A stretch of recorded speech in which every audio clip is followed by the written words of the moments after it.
Hello everyone, my name is Elijah David, minister of the 12th Hour Apostolic Sabbatarian Congregation Mount Zion at the 12th Hour in Liberty Hill, Texas. Today is June 22, 2013, or it is the 14th day of the 4th month, 2017. We will start our second service on this Sabbath day with a song entitled, Until Then.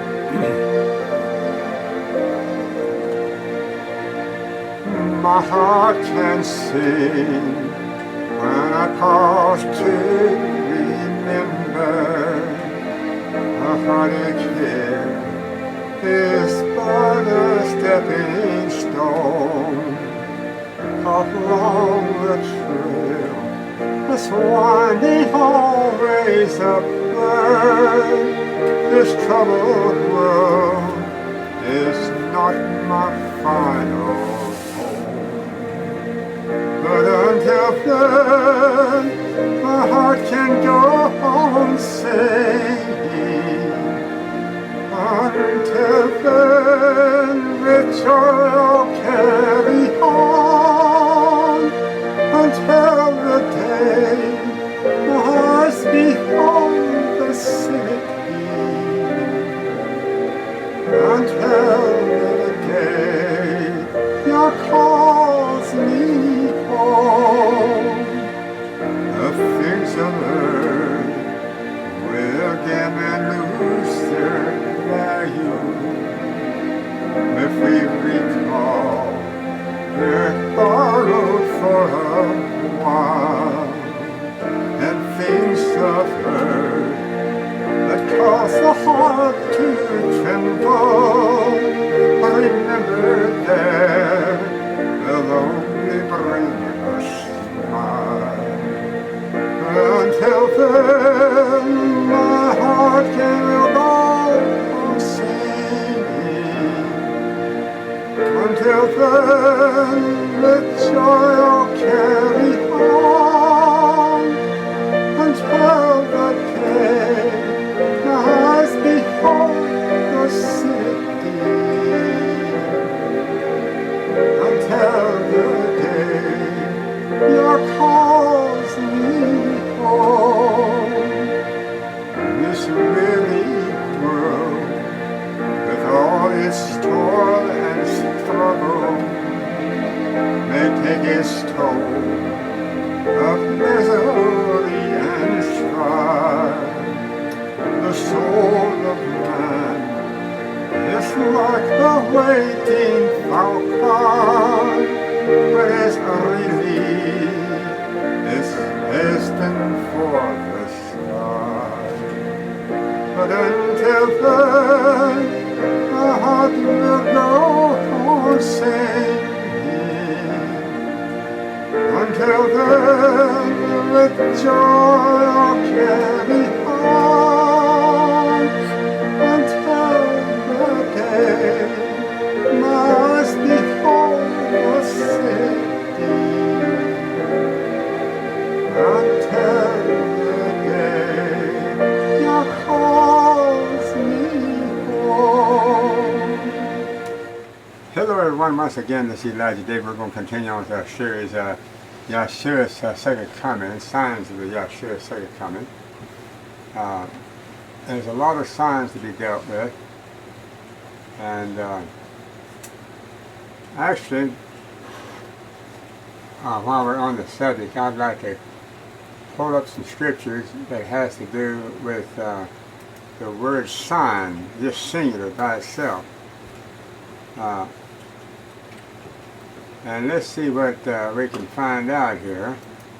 I'd like to again review, we're in Time of Greetings, actually volume 2 of Beat the Heart of number 44, but we're going to do a little looking at some of the scriptures, like in Exodus 13:9. It says, "And it shall be for a sign unto thee upon thine hand, and for a memorial between thine eyes, that the Yahweh's law may be in thy mouth. For with a strong hand hath Yahweh brought thee out of Egypt." Now, what is this saying that he says it's got to be a sign? Well, a little earlier there in Exodus 13, and we'll read and we will start with verse 1. And the Yahweh spake unto Moses, saying, Sanctify unto me all the firstborn, whatsoever openeth the womb among the children of Israel, both of the man and of the beast, it is mine. And Moses said unto the people, Remember this day in which you came out from Egypt, out of the house of bondage. For by the strength of the hand, the Yahweh brought you out from this place. There shall no unleavened bread be eaten. This day came you out in the month Abib, that's the first day of the biblical year. And it shall be when the Yahweh shall bring thee into the land of the Canaanites, and of the Hittites, and the Amorites, and the Hivites, and the Jebusites, which he sware unto thy fathers to give thee a land flowing with the milk and honey, that thou shalt keep this service in this month. And now we're looking to make our way back to that same promised land that has been vacated for many, many centuries. And so these laws are still binding today. Exodus 13, verse 6. 7 days thou shalt eat unleavened bread, and in the seventh day shall be a feast unto the Yahweh. Now this seventh day is not the seventh day Sabbath, but it is a holy Sabbath day, a feast day. And it's the last day of the Feast of Unleavened Bread. The first day of the Feast of Unleavened Bread is holy, and the last day of the Feast of Unleavened Bread is holy, which is the seventh day. Okay, Exodus 13:7. Unleavened bread shall be eaten 7 days, and there shall no leavened bread be seen with thee. Neither shall there be leaven seen with thee in all thy quarters. And thou shalt show thy son in that day, saying, This is done, because of that which Yahweh did unto me when I came forth out of Egypt. And it shall be for a sign unto thee upon thine hand. Okay. Now, this law that has the record of the Passover in it, this is to be placed as a sign unto thee upon thine hand, and form a memorial between thine eyes. Back then they used to put a little band around their heads. They'd put a copy of this law on the front of their foreheads, and they put it upon their hand. Or they make a wristband and put it upon their wrist. They put it upon the corner posts of their doors of their house as reminders that they are to keep these days holy. We are to teach our children the same thing. Exodus 13:10. Thou shalt therefore keep this ordinance in his season from year to year. Okay. So that ordinance is to be placed upon your doorpost, upon your body, and so forth. Now Exodus 31:13, Yahweh says, Speak thou also unto the children of Israel, saying, Verily my Sabbath ye shall keep, for it is a sign between me and you throughout your generation, that ye may know that I am the Yahweh that doth sanctify you. So Moses is admonished to speak also unto the children of Israel, telling them that they're to keep all of those holy days, including the seventh-day Sabbath. Now in Exodus 31:17 said, It is a sign between me and the children of Israel forever. Now if you're one of the children of Israel today, then this is binding upon you today. In 6 days the Yahweh made the heaven and earth, and on the seventh day he rested and was refreshed. Okay. Number 16:38. For the censures of these sinners against their own soul, let them make them broad plates for a covering of the altar, for they offer them before the Yahweh. Therefore they are hallowed, and they shall be a sign unto the children of Israel. Okay? So we're reading about signs to the children of Israel. Now, you know, there's none of these signs in the scriptures mentioned that they are a connection between Yahweh and another people. The signs in the scriptures are for the children of Israel. They're not for anyone else. Only for the children of Israel. Well, how many of you Gentiles out there understand when you read a sign in the scripture? You don't even know it's a sign. Because if you don't know what the signs are to look for, only Israel knows what the signs are to look for because they're taught it by law. The signs are the laws and ordinances that was commanded unto them to keep. This is a sign between Yahweh and his people, that if they keep these ordinances and so forth, that they were his people. And he could sanctify them by their obedience to all his commandments, statutes, and precepts and ordinances. Okay. I think that's enough said on the sign. Now let's get right on into our main reading. Let's just go ahead and get right on into our main reading now. We're on time of reading, volume 2, number 44. And actually, let's do a little review on page 37. It says, the last paragraph of page 36, it says, here we are again told that there are two reapings, one by the Son of Man, and another by an angel. Now, as we told you earlier, if you go read the prophecy for this as well, that coincides with this Revelation 14. It'd be Zechariah 12:8, and I'll go read it to you again. For those of you out there that are hearing this for the first time, we keep giving these things to you as reminders to refresh your mind. In Zechariah 12:8 it says, "In that day shall the Yashua, the Son, defend the inhabitants of Jerusalem, and he that is feeble among them at that day shall be as the David. And the house of the David shall be as the Elohim, as the angel of the Yahweh before them." Now the house of David has antitypical David presiding over it. And that's who's speaking to you right now. So now when we come to this, where it says right here that the two reaping, one by the Son of Man. Well, we know that in the prophecy, the Son of Man reaps the first fruits, 144,000. But that angel, and typical Elijah David, is also not only a son of man, but a son of the Yahweh, as Yashua himself is the only begotten of the Father, but he's also a son of man. Okay? So we have two reaping here. The Father, Yashua, the Son of Man, and reaping the first harvest, and then the angel, this fallible earthly angel, Elijah David, after he's been sanctified, purified, made white, then he is given the power and the commission then to lead out in the reaping of the second fruits harvest, and you'll find that in Revelation 7:9 of the great multitude of all nations, kindred, tongue, races, and people, and all nations of the world, and all the islands of the sea. For the reaping by the Son of Man precedes the reaping by the angel, Son of Man. There it is right there.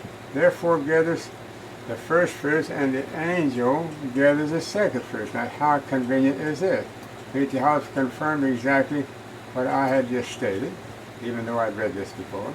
For the vines are not the 40 ripe grapes he cast in the winepress. For the Son of Man himself, Yashua, obviously reaps the first fruits, 144,000, out of the Adventist church, and he's seen stand on the Mount Zion with that other angel, the fallible earthly, he's actually a king. He's actually crowned as antitypical King David. Okay.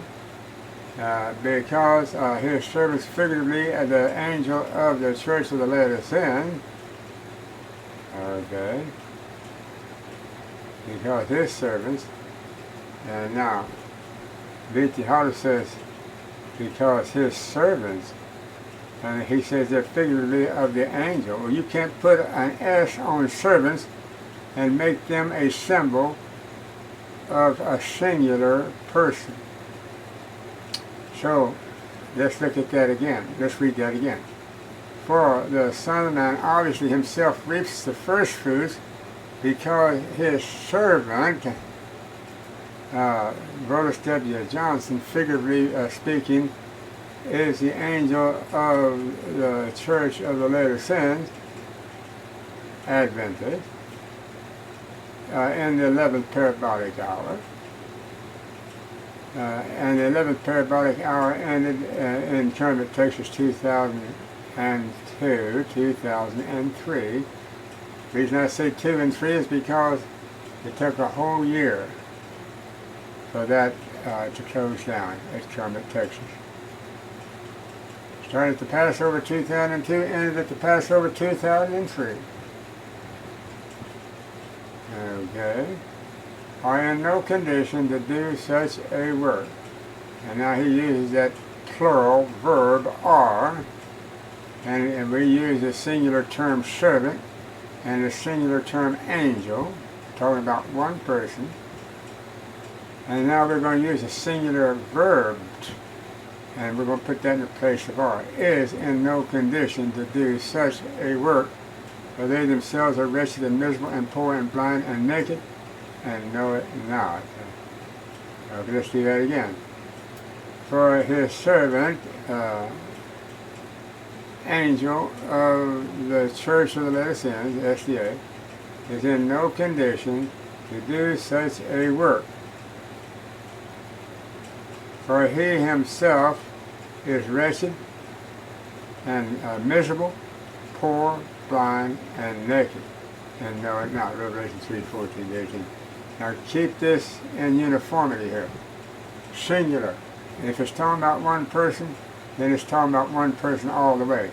You don't say servants and then talk about one person and then turn right around and talk about a pronoun calling themselves more than one.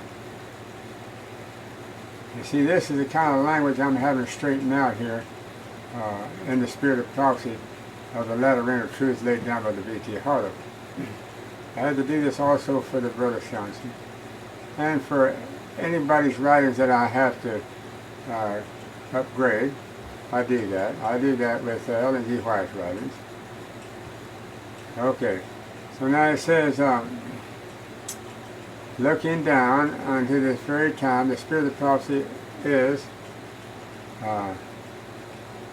in the Isaiah's day explaining Isaiah 63:5. And I looked, and there was none to help. And I wondered if there was none to uphold. Therefore mine own arm brought salvation unto me, and my fury it upheld me. Here you note that when the time came, there was not even one among his servants to uphold the work of the harvest, and consequently Yashua himself did the work without them. Well, what work was he? What work did the Yashua come here to do? He came here to close out the judgment of the dead, 2002 at the Passover at Gilead Center, and to reckon with his slothful servant that was in charge of the candlestick at that time, and cut him asunder and put him to an open shame, and appoint his portion of the hypocrites, and then change the guard from him to his servant Elijah did. Okay? So that's what Isaiah 63:5 is all about. Prophecy made its fulfillment starting then, 2002. And I looked, and there was none to help, and I wondered if there was none to uphold. He came to the 11th hour church, Gilead Center, Mount Zion's 11th hour. And he said, I'll look to see if there's anybody. Well, I wasn't in charge of the congregation. And if I was in charge, in the 11th hour, I was not, didn't have enough knowledge of that extra oil that I had in my vessel at that time, that I was accumulating, to articulate upon it and to be able to use it, to bring a close to the 11th hour. So Brother Johnson didn't have any extra oil either. So all the oil in his lamp directly went out, and he didn't have any extra oil, so there's nothing he could do. That's when Yashua came, he found everybody's vessel empty.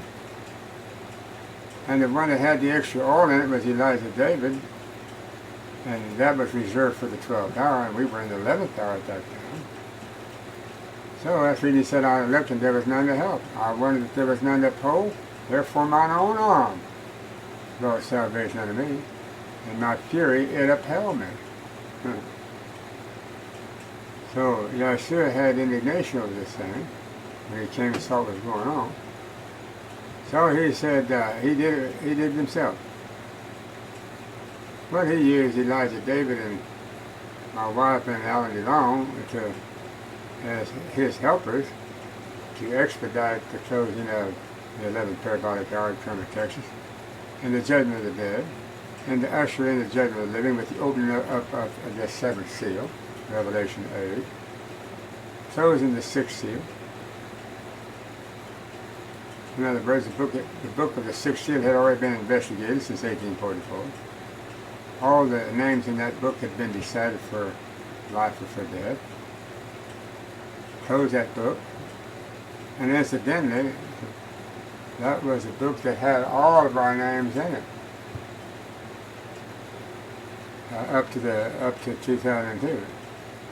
Our names were in the 6th book, Advent.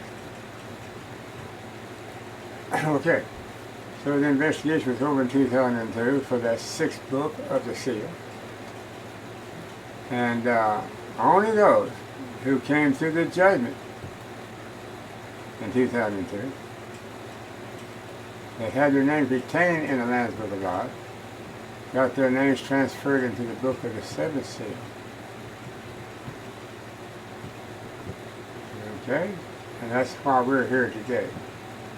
We got the transfer. 3 of us got the transfer. And just because you get the transfer out of the 11th parabolic hour into the 12th, doesn't mean you're home free, folks. Don't mean you're home free. Because you started judgment of living, and you have that judgment of living from year to year after that. You have the atonement from year to year. You have accountability every year. Until that day, and Yashua says, he that is just, let him be just still, and he that is unjust, let him be unjust still. He that is filthy, let him be filthy still, and he that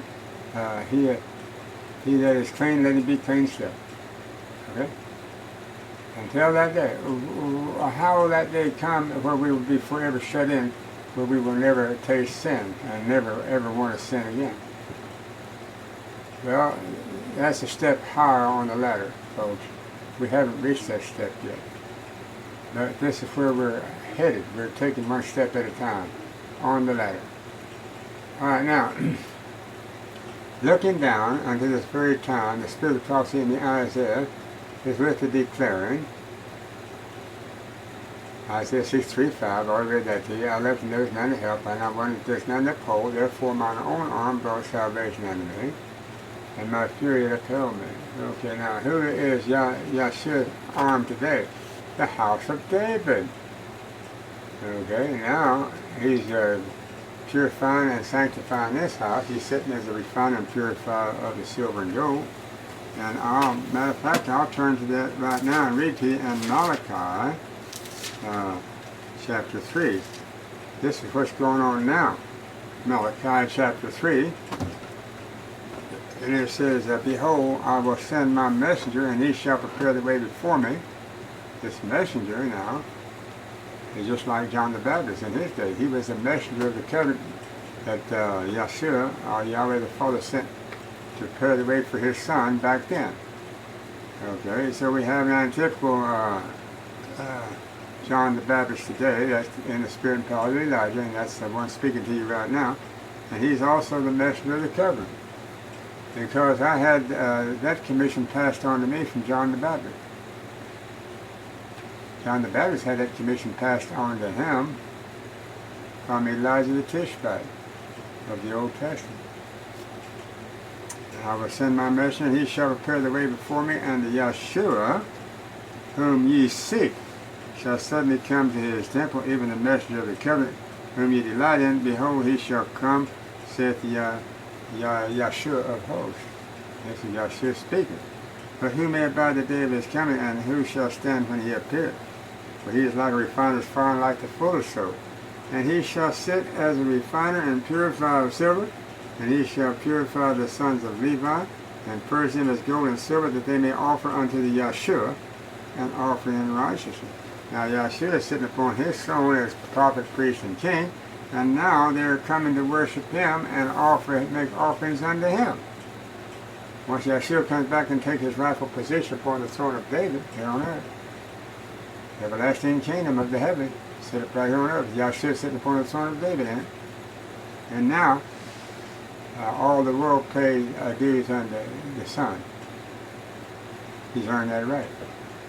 All right, now, in Hosea, we have some similar language about this seeking Yashua, their Savior, and David, their King.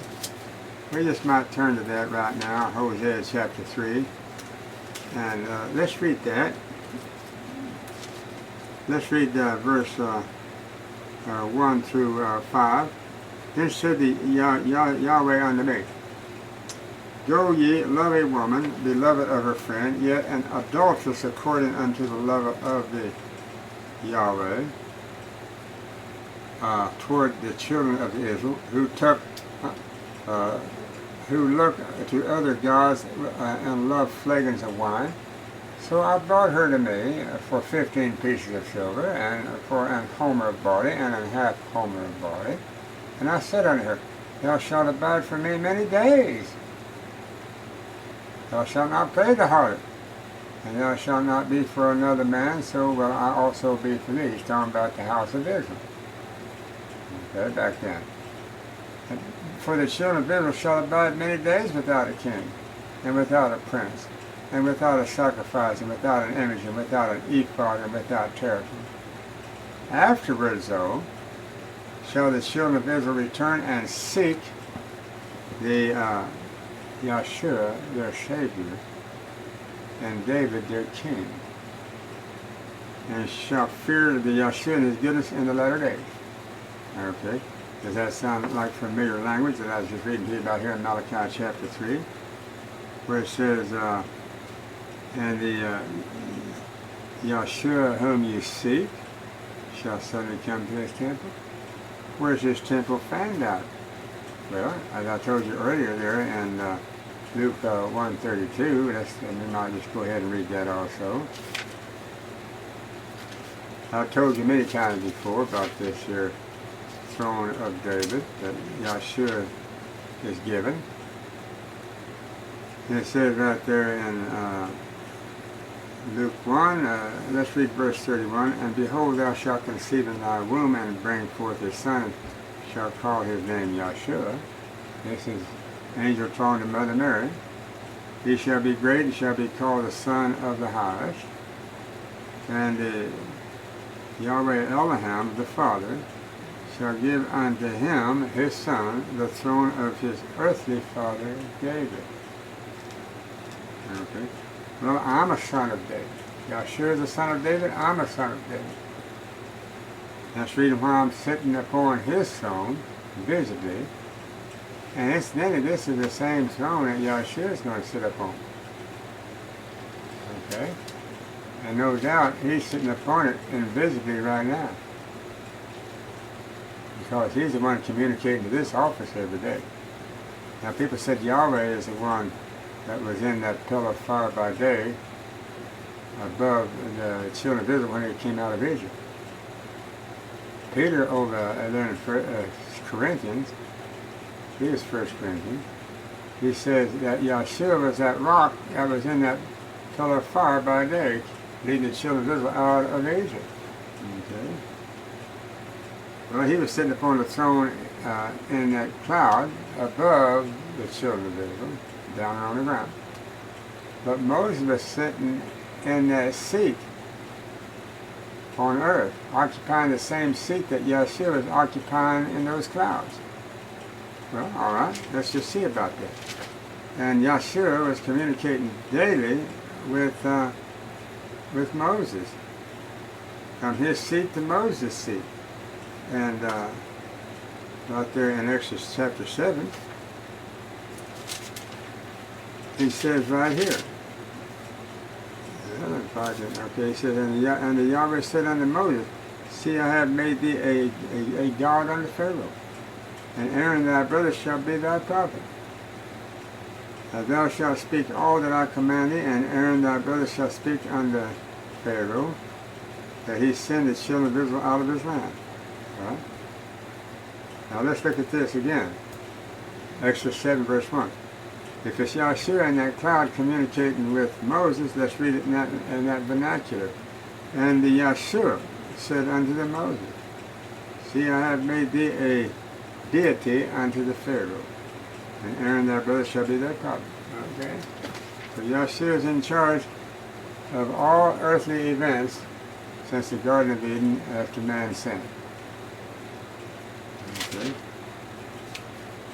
Now, getting back to our main study, here you note that when the time came and there was not even one among his servants to uphold the work of the harvest, and consequently Yashua himself did the work without them.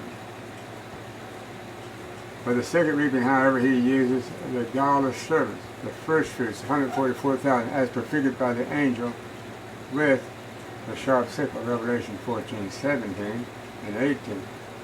And just as there are two fruits and two reapings from the two different places, the congregation of the world, there are, as shown before, also two ways of the harvesting.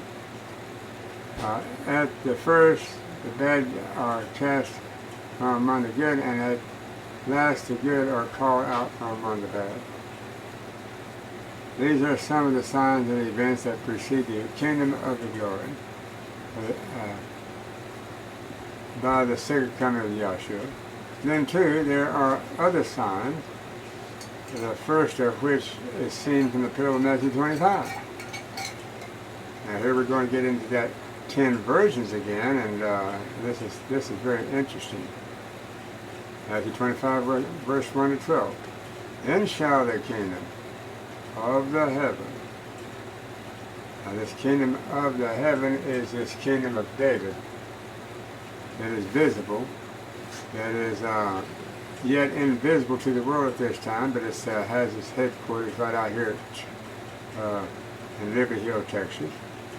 Then shall the kingdom be likened unto 10 virgins, which took their lamps and went forth to meet the bridegroom. And 5 of them were wise, and 5 were foolish. They that were foolish took their lamps and took no oil with them, but the wise took oil in their vessels with their lamps. While the bridegroom tarried, they all slumbered and slept. And at midnight there was a cry made, behold, the bridegroom cometh, go ye out to meet him. And all those virgins arose and trimmed their lamps, and the foolish said unto the wise, give us of your oil, for our lamps are gone out. Rather the wise answered, saying, not so, lest there be not enough for us and you. And go ye rather unto them that sell, and buy for yourselves. And while they went to buy, the bridegroom came, and they that were ready went in with him unto the marriage, and the door was shut. Afterwards came also the other virgins, saying, Master, Master, open unto us. But he answered and said, verily I say unto you, I know you not. How many of you folks out there now that's hearing this study understand everything I just read? Impossible. Takes inspiration to clarify. And so I can clarify it for the children of Israel, but I can't clarify it for the Gentiles out there in the world. This is foreign language under them. Okay. But for the sake of the Seventh-day Adventists and the Davidian Seventh-day Adventists, then I can explain it. And then those of you that have ears to hear and eyes to see of the Gentile world, happy are you. come on board and welcome. Let's do it again. Matthew 25, 1 to 12. Then shall the kingdom of the heaven be likened unto 10 virgins, which took their lamps and went forth to meet the bridegroom. First and foremost, this is a parable that is with its fulfillment at the beginning of the 12th hour, 2002, at Kermit, Texas. Okay? It has no application anywhere else to be understood, even though it fits a similar situation in 1844 with William Miller, the 6-hour call labor, first day Advent, 1833 to 1844, and the 9th hour call labor to work in the 10th hour, Ellen G. White, and a little Advent band. Now, there was a similar situation, and but you can only fast forward this parable to the judgment of the living in the 12th parabolic hour. Let's read that again. It says, there are 10 virgins which took their lamps. All 10 of them were living together in the same headquarters. They were bunking up in the same bunkhouse. Okay. They were in training. They all started out together. When they started out together in this parable? If this parable started meeting its fulfillment in 2002, then when did they start out together? They had to start out sometime before. They started out in the 11th parabolic hour in 1970 with the kingdom of Esau sitting upon David's throne with Brother Johnson at the helm. The antithetical King Saul and Esau and so forth. Turn out, it says they all started out together in 1970. About 2002, when we come to the judgment at the house of Yahweh, with the ancient man for the house, judging the 11th hour, Mount Zion's 11th hour people. Judgment began with the house of Yahweh, with the ancient men for the house, with the angel of the 7th candlestick, 2003, Kermit, Texas. Okay, all of us rose on Passover night, 2002. We all trimmed our lamps. We were all happy because Yashua was going to pay us a special visit that night, and everybody were in great high anticipation and high hopes that we were all going to come out all right after all. And Brother Johnson assured us from the pulpit that night that Yashua is going to do for you what you haven't been able to do for yourselves the last 32 years, and that's unite these two groups here of people. These are on my left and these are on my right. Incidentally, he didn't know that he was referring to Matthew 25, 31, and 32, where Yashua comes and sits upon the throne of his glory and gathers all nations before him. And he puts the goats on the left and the sheep on the right. Okay, we were a symbol of that there that night. And so, instead of uniting though, like he said was going to happen, we had a separation. We had a separation of the 5 wise virgins from the 5 foolish virgins. In other words, the message of the midnight cry was a message for those who had the extra oil to enter into the 12th parabolic hour. Symbolically speaking, midnight has got the number 12 attached to it. Okay? And so this is what we're dealing with. Those that were about to close out the 11th parabolic hour and enter into the 12th, 2002 at Kermit, Texas, with the 5 wise virgins with the extraordinary lamps. So the midnight cry was for those who had the extra lesson. But it was for all 10 of them, but it wouldn't benefit the 5 foolish because they didn't have that extra oil, an extra message of new truth that they needed to propel them into the 12th hour. Okay? So that's what happened there at Kermit. In other words, the Davidian Seventh-day Adventists were in charge of the candlestick of Laodicea, the Seventh-day Adventists. The tribe House of Judah was in charge of the candlestick. So then the 10 the 10 virgins then came out of the tribe of Judah exclusively. That's where they were being trained, the lawgiver. That's another point to consider. Because we represented the tribe of Judah, all of us together, down in front of Gilead Center. Was an extension and a continuation of the house of Judah that had its function and rule at the cross. They that were foolish took their lamps and took no oil with them. Okay. So we know that those that didn't have no oil couldn't answer the midnight cry, because in the dark of the midnight, man, that's the darkest part of the night. If you don't have any oil to put in your lamp, forget it.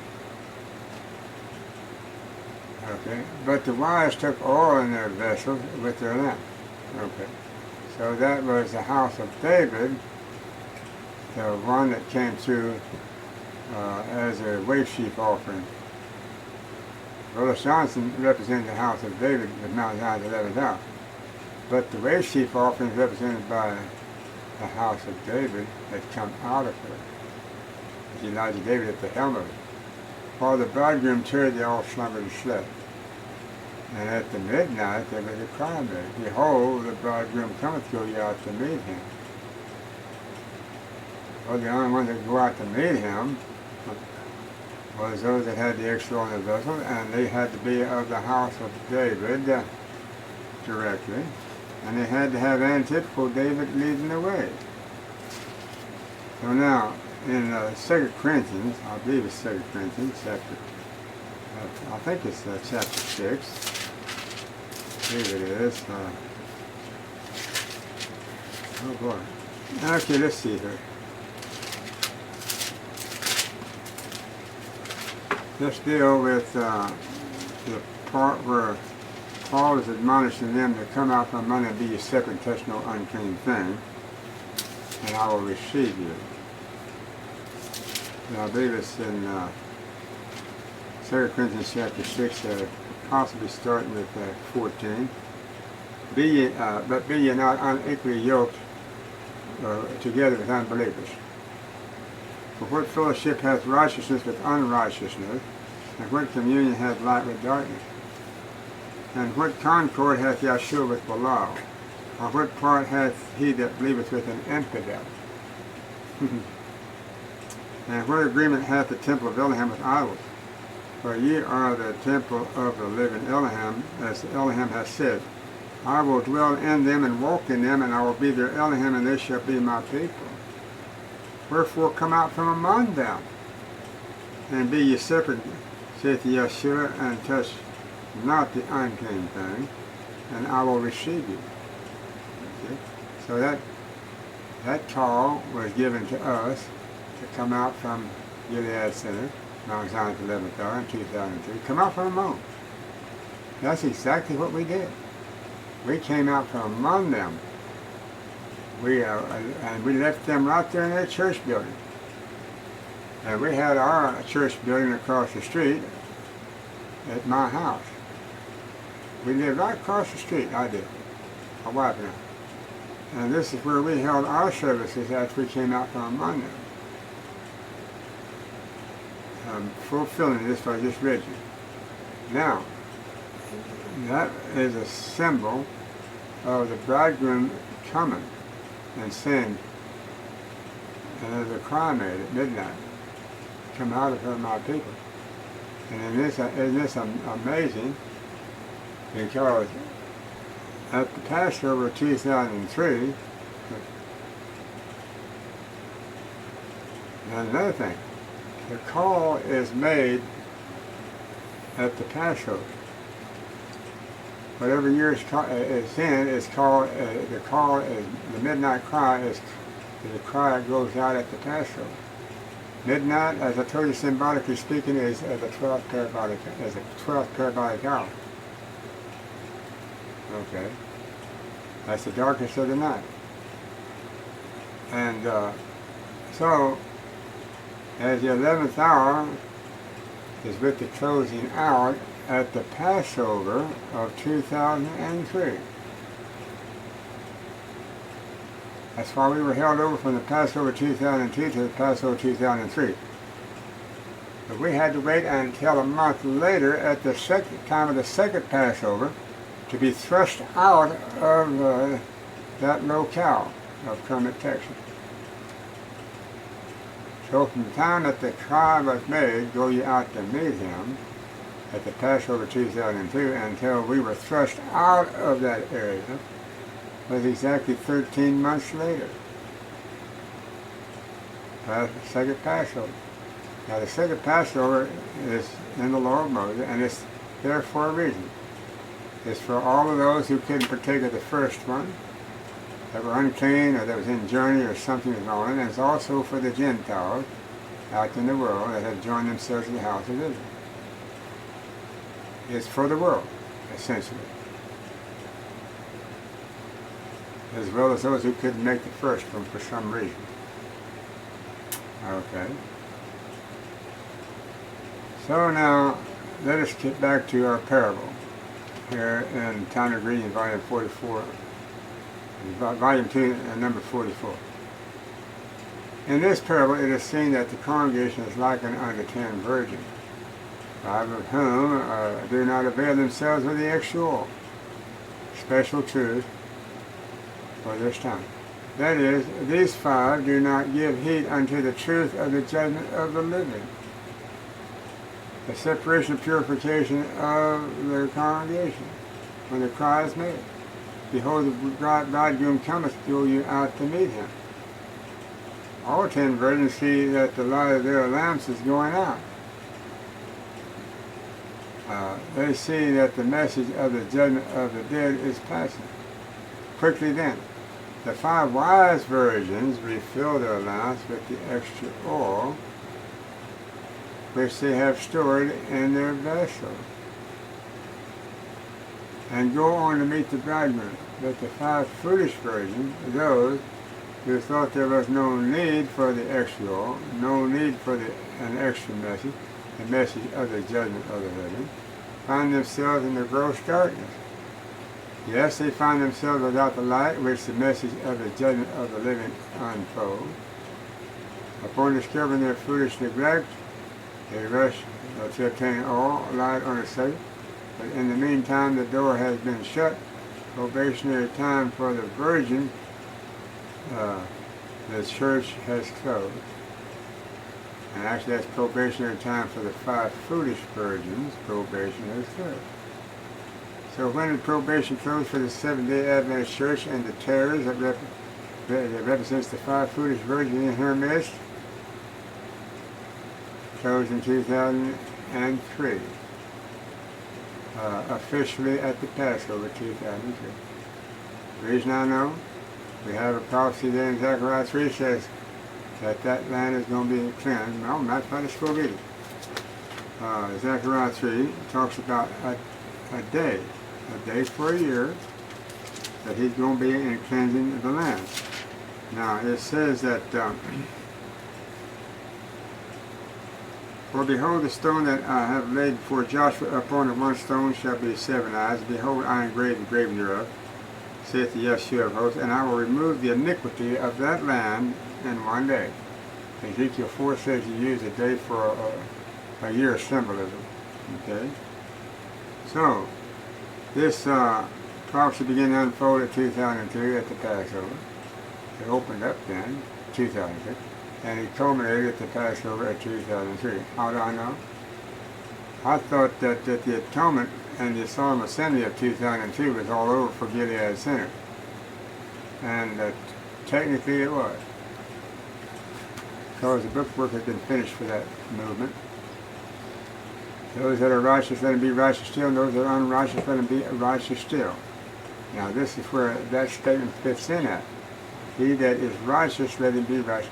He that is filthy, let him be filthy still. Well, even if they wanted to get it at Senate, they couldn't after probation closed at the Passover of 2003. They were given 1 year to get this extra oil that the 5 wise virgins that Elijah, David, Ellen DeLong, and my wife had. They had 1 whole year to come and obtain that extra oil and to repent. Even if they had the atonement 2002, they could have still done it. That's why Yahweh kept us on the scene for a whole year. Because lo and behold, in the week preceding the Passover 2003, we were preparing for it at my place, across the street from the church of Gilead Saint. And the phone rings. And I answered the phone. Brother Johnson, thinking that he'd find me out, was trying to get hold of my wife. Trying to persuade her one last time to leave me and come and join back with them. And so I hadn't talked to Brother Johnson since we separated. Anyhow, I guess July the 27th, 2002 was the last time I had any words with Brother in the church. So here he is calling at the Passover 2003, about 6 months later. 6 months past 8 months later. The last time I talked to him. And I invited him to come and break over and repent, and one last opportunity, and to join us. And come in unity with us and have Passover with us. He said, well, let me talk to my wife about it, and I'll call you back. So he said, I'll call you back in 30 minutes. So he talked over with his wife, and he called back, and he said, well, Brother Denton, we just can't do that. And so the rest is history. He didn't do it, probation closed for Gilead Center, and for the whole Adventist world, because he was the prophet, angel of the 7th candlestick of Laodicea. He was the voice and the voice of inspiration for the whole denomination worldwide. They knew it not, brothers knew it not,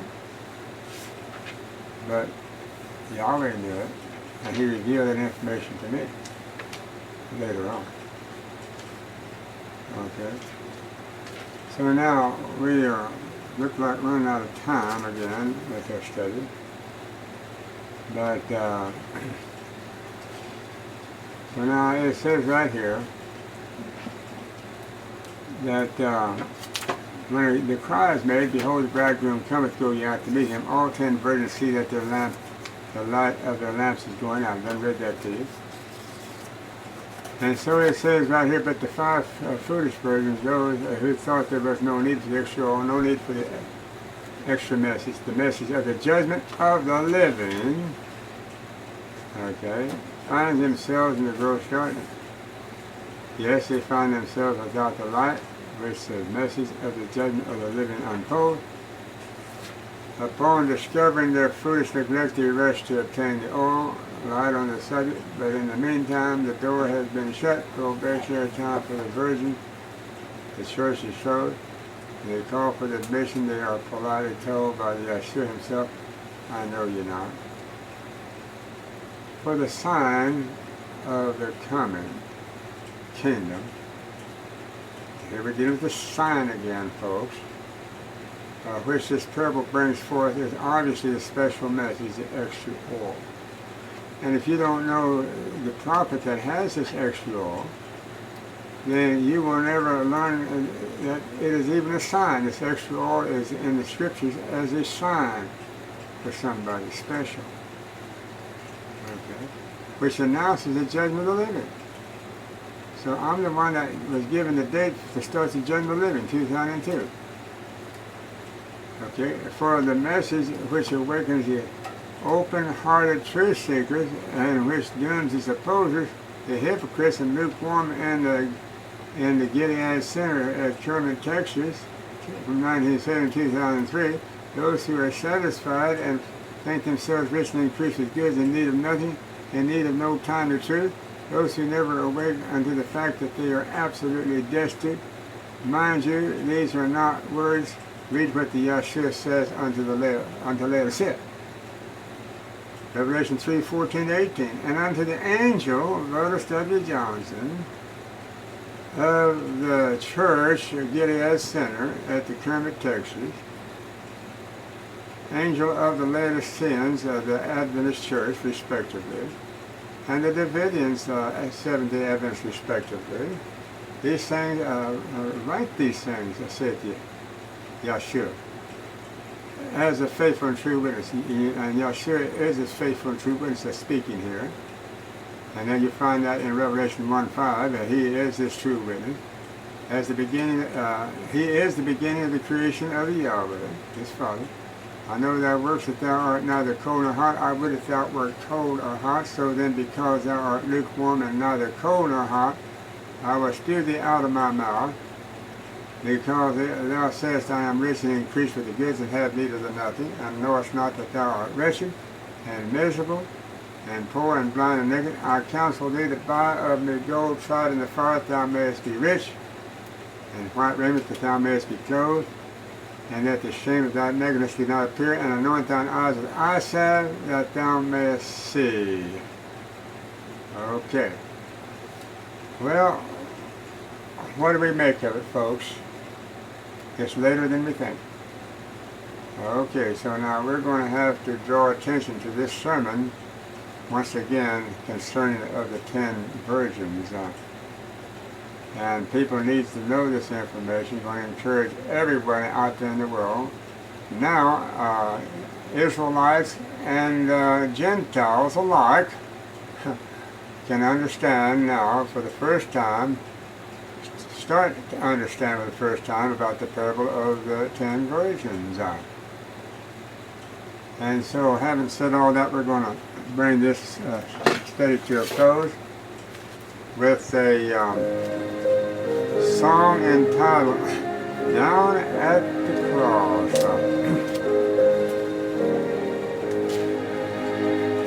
Down at the cross where my Savior died, down for cleansing from sin I cried. There to my heart was the blood applied. Glory to his name, glory to his name, glory to his name. There to my heart was the blood applied. Glory to his name. I am so wondrously saved from sin. Yashua so sweetly abides within. There at the cross where he took me in. Glory to his name. Glory to his name. Glory to his name. There to my heart was the blood applied.